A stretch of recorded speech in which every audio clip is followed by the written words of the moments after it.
En nuestros estudios hasta aquí llegamos a la conclusión de que el ángel de Apocalipsis 14 es el mismo mensajero de Malaquías 3:1 y que ambos son identificados en la profecía con la figura del profeta Elías. Entonces surgen las preguntas: ¿por qué Elías y por qué un profeta? ¿Cuál sería el propósito de Dios de llamar al ángel de Apocalipsis 14 Elías? El estudio de esa profecía descubrirá una de las revelaciones proféticas más fascinantes de la Biblia. Como un tablero de un gran rompecabezas, la última profecía del Antiguo Testamento tiene como objetivo juntar las piezas de varias profecías bíblicas relacionadas al tiempo del fin para entonces formar un cuadro profético lindo y maravilloso. Veremos que la Biblia toma algunos eventos de la vida y obra del profeta Elías y los aplica al cumplimiento de la profecía de Elías de acuerdo a Malaquías 4, 1 al 6. Leamos. Ciertamente viene el día ardiente como un horno, y serán estopa todos los soberbios y todos los que hacen maldad. Aquel día que vendrá los abrazará, dice Jehová de los ejércitos, y no les dejará ni raíz ni rama. Mas para vosotros, los que teméis mi nombre, nacerá el sol de justicia, y en sus alas traerá salvación. Saldréis y saltaréis como becerros de la manada. Pisotearéis a los malos, los cuales dan ceniza bajo la planta de vuestros pies, en el día en que yo actúe, dice Jehová de los ejércitos. Acordaos de la ley de Moisés, mi siervo, al cual encargué en Horeb ordenanzas y leyes para todo Israel.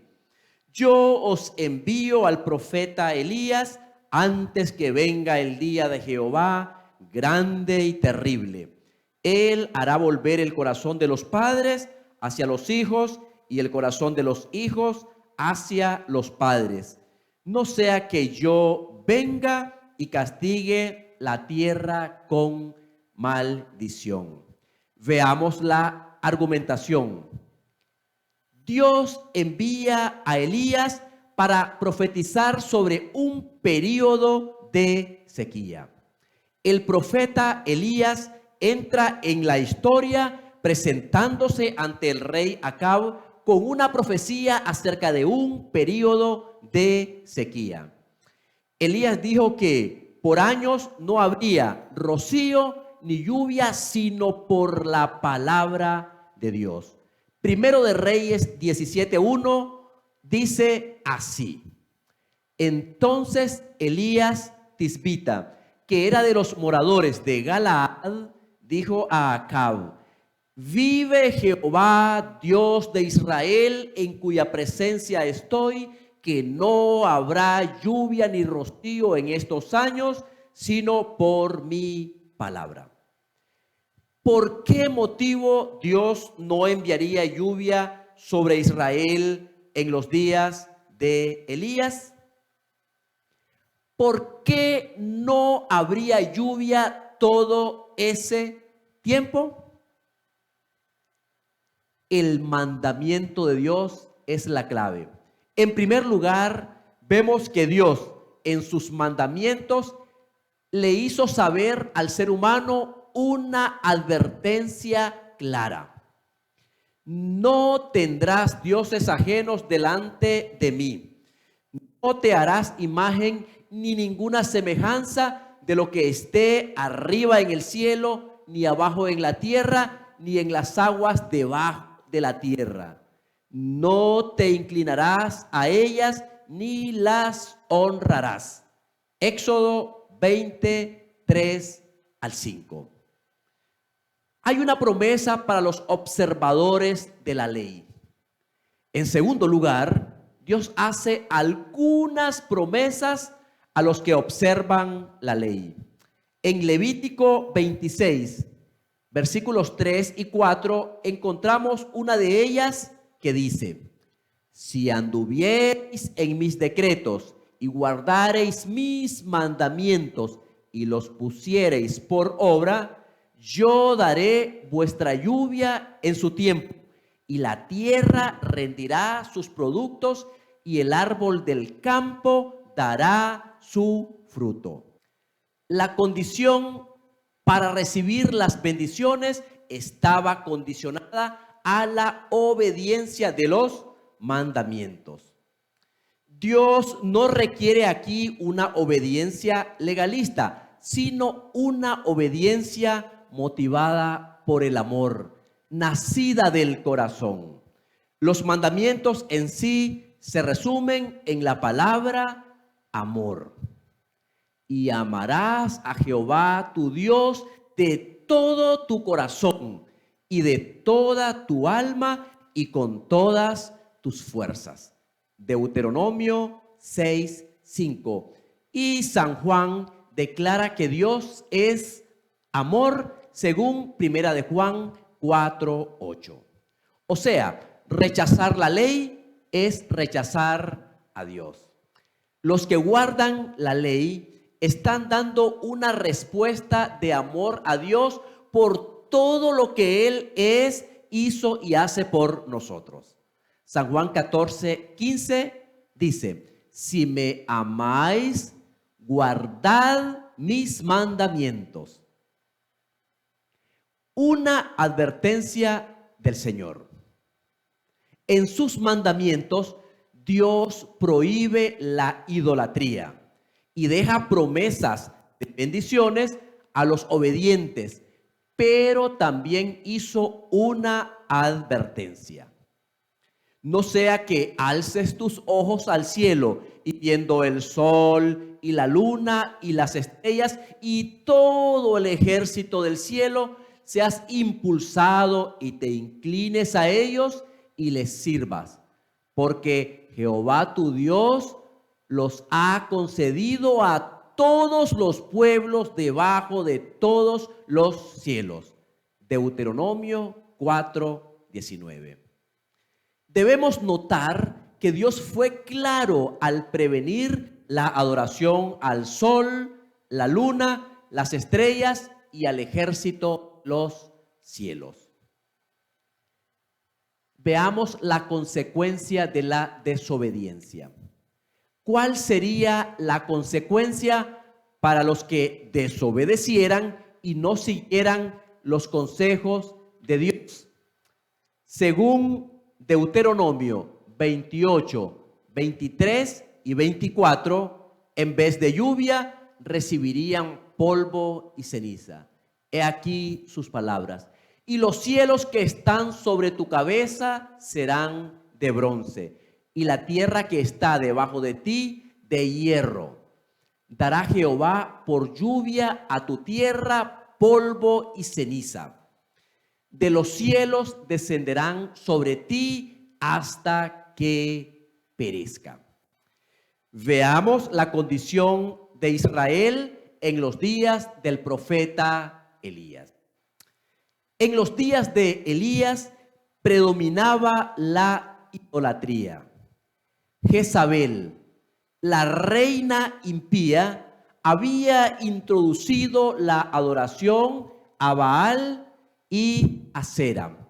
Según Primero de Reyes 16, 31 al 33, hace esa referencia.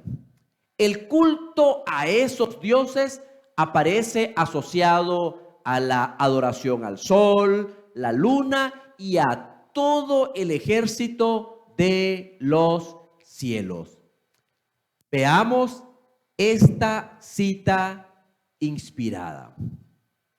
Las colinas y los valles repercutían con los clamores de embriaguez emitidos por un sacerdocio pagano que ofrecía sacrificios al sol, la luna y las estrellas.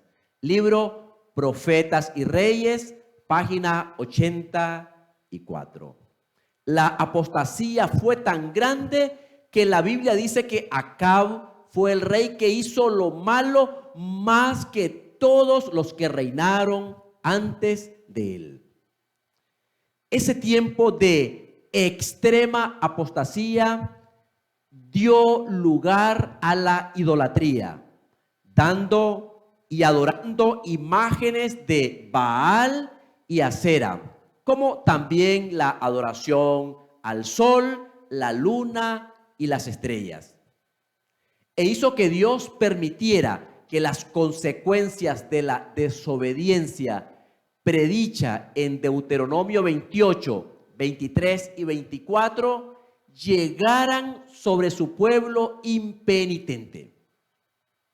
El tiempo de sequía llegó sobre Israel y Elías fue mantenido o sostenido por el Señor en un lugar desierto.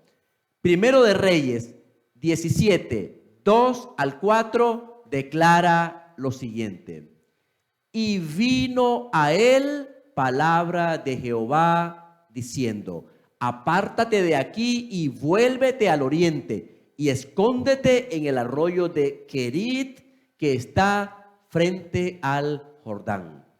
Beberás del arroyo y yo he mandado a los cuervos que te den allí de comer. La aplicación de esos aspectos de la vida del profeta Elías en el cumplimiento de la profecía de Malaquías 4:5 no son tomados al azar. ¿Por cuánto tiempo no llovió en los días de Elías? En Santiago 5:17 y Lucas 4:25 leemos que el período de sequía fue de 3 años y 6 meses. Tenemos una profecía con doble cumplimiento. Juan el Bautista es el segundo Elías que había de venir, según San Mateo 11:14. En el inicio de su ministerio, Lucas relata el anuncio del nacimiento de Juan el Bautista. El ángel Gabriel le describe a Zacarías cuál sería el papel que desempeñaría su hijo de la siguiente forma: y hará que muchos de los hijos de Israel se conviertan al Señor Dios de ellos, e irá delante de él con el espíritu y el poder de Elías. San Lucas 1, 16 y 17. En este pasaje podemos notar claramente que no se trata de la venida del profeta Elías en persona, sino de alguien que vendría con el poder y el espíritu del mismo. Veamos el papel del ángel Gabriel. San Lucas 1:19 muestra que quien vino a notificar a Zacarías sobre el nacimiento de su hijo fue el ángel Gabriel. En la Biblia, el nombre Gabriel solo aparece en el libro de Lucas 1, 19 y 26, y en Daniel 8, versículo 16, capítulo 9 y versículo 21. Esos textos hacen un nexo de la profecía de Malaquías con el libro de Daniel a través de la referencia a Gabriel. Y eso no sucede por casualidad. En Daniel 8:14 tenemos la visión de las 2300 tardes y mañana. Y cuando Daniel recibió esa visión, quedó claro que él no había comprendido, según Daniel 8, 26 y 27. El ángel Gabriel aparece para revelar el significado de esa profecía en Daniel 9, 21 al 27. Una parte de esa visión señalaba el tiempo de la venida del Mesías, como también su obra. Cuando esa parte de la profecía se cumplió, el mismo ángel que dio la explicación a Daniel apareció nuevamente, pero ahora a Zacarías y a María, para anunciarles que el tiempo se había cumplido y el Mesías estaba por llegar. Pero no sucedería hasta que Dios enviara un mensajero que prepararía el camino para la primera venida de Cristo. Tenemos, por tanto, una profecía con doble cumplimiento. En Mateo 17, 10 al 13, cuando le preguntaron a Jesús sobre la venida de Elías, se menciona: entonces sus discípulos le preguntaron diciendo: ¿por qué pues dicen los escribas que es necesario que Elías venga primero? Respondiendo Jesús les dijo: a la verdad, Elías viene primero y restaurará todas las cosas. Mas os digo que Elías ya vino y no le conocieron, sino que hicieron con él todo lo que quisieron. Así también el Hijo del Hombre padecerá de ellos. Entonces los discípulos comprendieron que les había hablado de Juan el Bautista. Jesús les respondió a sus discípulos que la profecía de Elías tendría un doble cumplimiento. Él habla de un Elías que ya vino, que los discípulos entendieron que se refería a Juan el Bautista, y también de un Elías que vendría y cuando llegara restauraría todas las cosas. De manera que la Biblia nos presenta tres Elías. Elías el Tisbita fue el primer Elías, según aparece en los libros de Primero y Segundo de Reyes.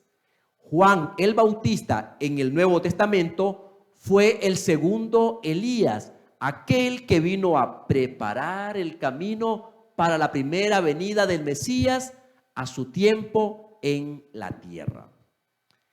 Ese es el primer cumplimiento de la profecía de Malaquías 4:5. El Elías que vendrá es el tercer Elías. Sobre ese Elías se nos dice que vendría para restaurar todas las cosas. En nuestro estudio lo llamaremos Elías profético. Ese es el segundo cumplimiento de la profecía. Pero, ¿quién es él? ¿Cuál es su obra? ¿Cuándo vendrá y por qué?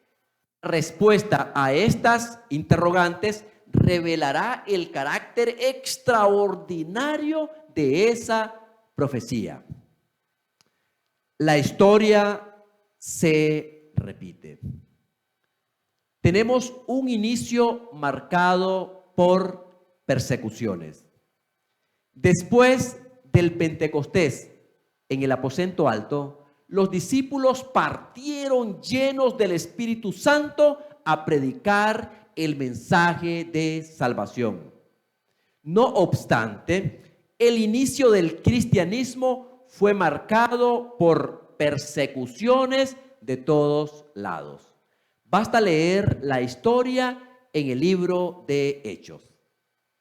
Los cristianos primitivos fueron perseguidos tanto por los líderes judíos como por los romanos.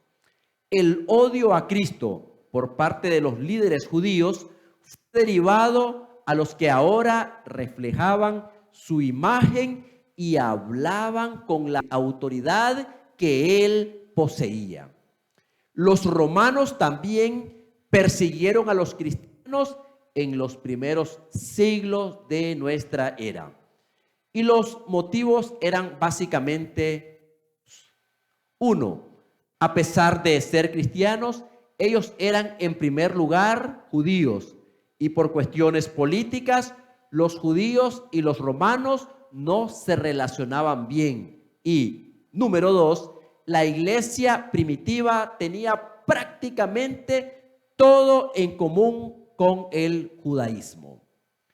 El mismo Dios, la misma Biblia y el mismo día de reposo.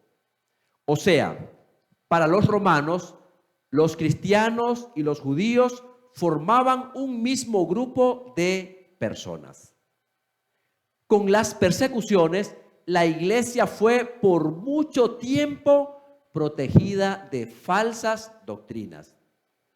Esto no quiere decir que no hubo un esfuerzo de Satanás para desvirtuar la verdad, pero en virtud de las persecuciones eran mucho más los convertidos de corazón que estaban dispuestos a pagar el precio de la entrega de sus vidas a Jesús que los que se convirtieron por algún interés.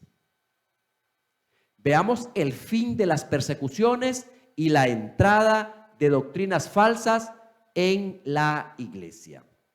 Fue a comienzos del siglo IV que el emperador romano Constantino promovió el Edicto de Milán en el año 313 después de Cristo, terminando oficialmente con toda persecución, especialmente al cristianismo.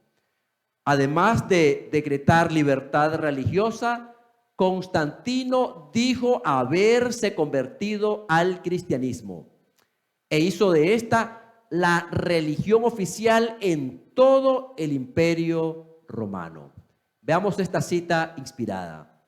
Mas, habiendo cesado la persecución y habiendo penetrado el cristianismo en las cortes y palacios, la iglesia dejó a un lado la humilde sencillez de Cristo y de sus apóstoles por la pompa y el orgullo de los sacerdotes y gobernantes paganos, y sustituyó los requerimientos de Dios por las teorías y tradiciones de los hombres.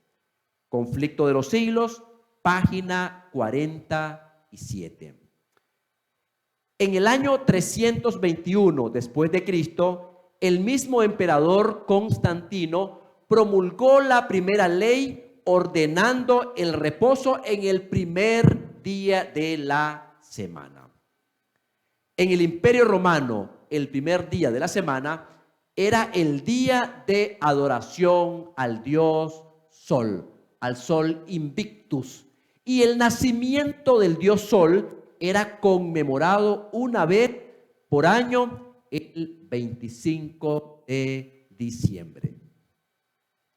La conversión nominal de Constantino a principios del siglo IV causó gran regocijo, y el mundo, disfrazado con capa de rectitud, se introdujo en la iglesia. Desde entonces la obra de corrupción progresó rápidamente. El paganismo, que parecía haber sido vencido, vino a ser el vencedor. Su espíritu dominó a la iglesia.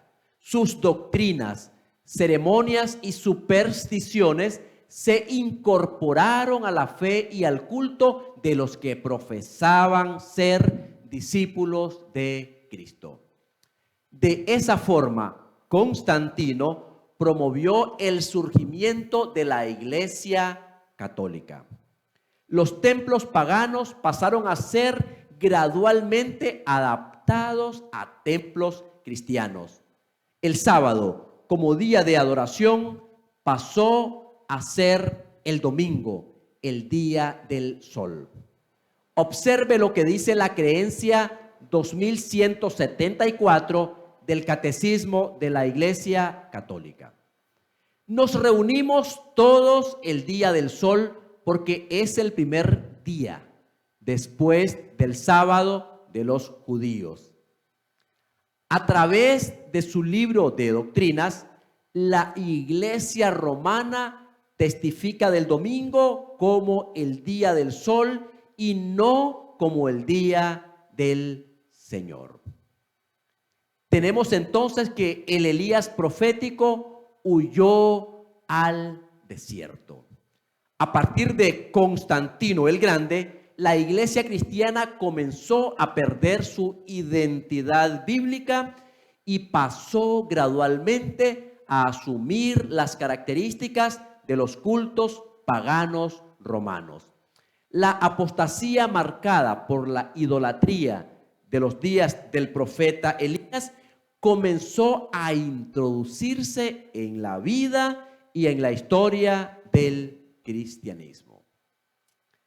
El Israel moderno de Dios comenzó a adorar en el día del sol y se introdujeron en la iglesia imágenes de escultura, y así se cumplió la profecía de Daniel 7:25 que dice: y hablará palabras contra el Altísimo, y a los santos del Altísimo quebrantará, y pensará en cambiar los tiempos y la ley, y serán entregados en su mano hasta tiempo y tiempos y medio tiempo. Un tiempo, 2 tiempos y la mitad de un tiempo corresponden a 3 tiempos y medio o 3 años y medio. El mismo periodo que no llovió sobre la tierra en los días del profeta Elías. Los libros de Daniel y Apocalipsis mencionan varias veces el mismo periodo. Tenemos en Daniel 7:25 y Apocalipsis 12:14 el periodo de 3 tiempos y medio. Apocalipsis 11:2 y 3 lo vierte como 42 meses. Y en Apocalipsis 11, versículo 3, lo traduce también como 1260 días. Este periodo se extendió del año 538 después de Cristo al año 1798 después de Cristo y fue marcado por el dominio de la Iglesia romana en la Edad Media con la Inquisición y las Cruzadas. Fue un tiempo de gran sequía espiritual. Durante ese tiempo, los dos testigos de Apocalipsis 11, 2 al 6, tuvieron autoridad para cerrar el cielo a fin de que no lloviera. Y el Elías profético fue perseguido por Jezabel, descrita como la iglesia de Tiatira en Apocalipsis 2:20.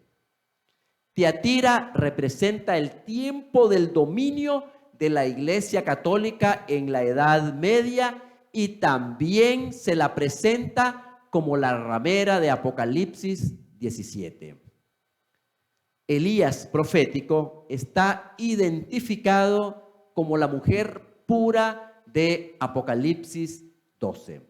Ella se mantuvo fiel a los mandamientos de Dios y tuvo que huir al desierto donde Dios la sustentó por 1260 días o años. Los tres Elías de nuestro estudio son perseguidos por mujeres con las mismas características.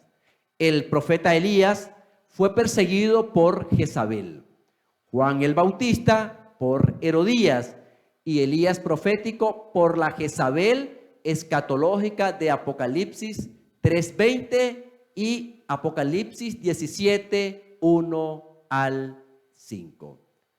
En conclusión, mi querido hermano y amigo, en el estudio sobre el profeta Elías vimos que, número 1, Dios lo envió a profetizar sobre un periodo de sequía debido a la apostasía que era el resultado inevitable de la idolatría y la adoración al sol.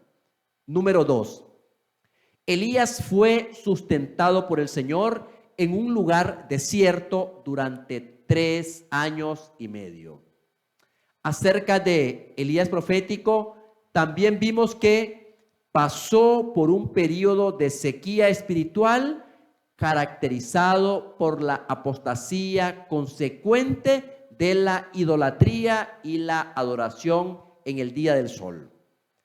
Fue sustentado por Dios durante los 1260 años de persecución papal que corresponden a los 3 años y medio proféticos. Pero la historia no termina aquí. Jesús mencionó que el Elías que vendría restauraría todas las cosas. La Biblia menciona que el profeta Elías volvió y restauró algo después de los 3 años y medio de sequías, lo que nos hace comprender que Elías profético también debería volver en algún momento después del año 1798 y restauraría todas las cosas. Vamos a un mensaje musical.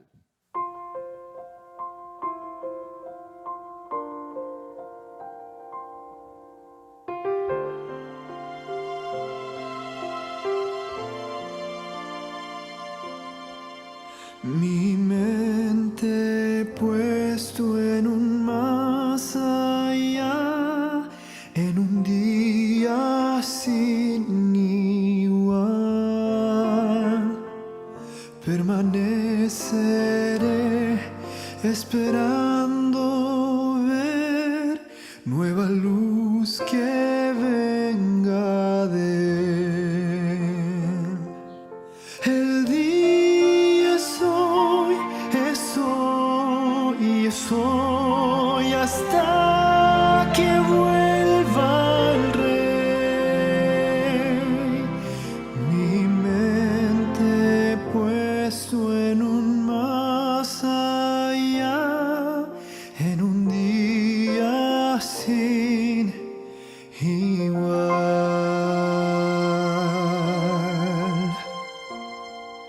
Escogí el camino estrecho a andar, el camino estrecho a andar, porque sé el tiempo cercano está, mi plegaria llegará. El día es hoy, es hoy, es hoy, hasta que vuelva el Rey. Escogí el camino estrecho a andar, el camino estrecho a andar. Oh Señor, vuelve pronto, te ruego en oración. Vi un rayo de tu gloria y allí anhelo estar.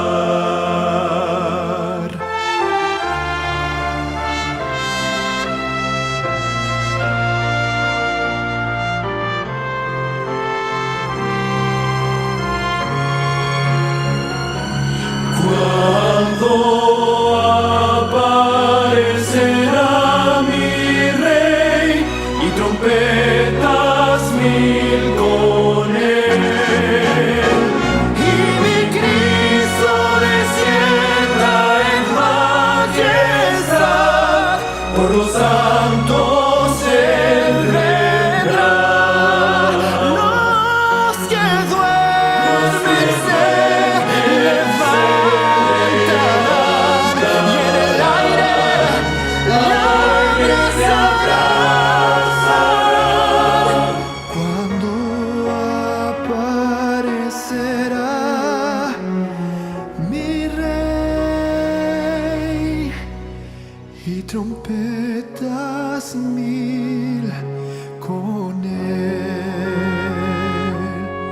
Oh Señor, vuelve pronto, te ruego en oración.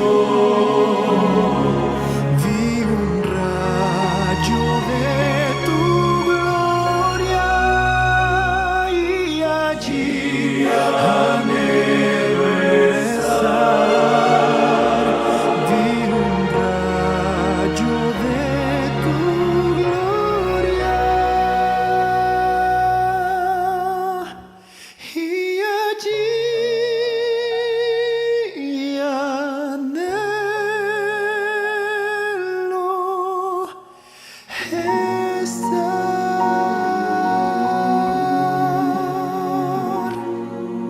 Mi mente puesto en un más allá, en un día sin igual.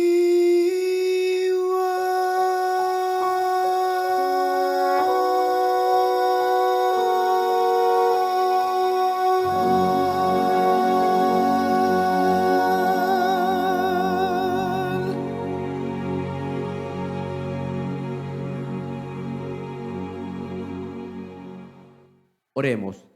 Padre nuestro que estás en el cielo, santificado sea tu nombre. Gracias porque hemos estudiado la vida de un gran hombre, de Elías. Tú le diste una comisión en un tiempo difícil a causa de la desobediencia. También, Señor, a nosotros, como Iglesia Adventista del Séptimo Día, nos has levantado y nos has comisionado para llevar este mensaje profético y restaurar todas las cosas. Es nuestro privilegio proclamar este mensaje a toda nación, tribu, lengua y pueblo. En el nombre de Jesús, nuestro amante Salvador. Amén.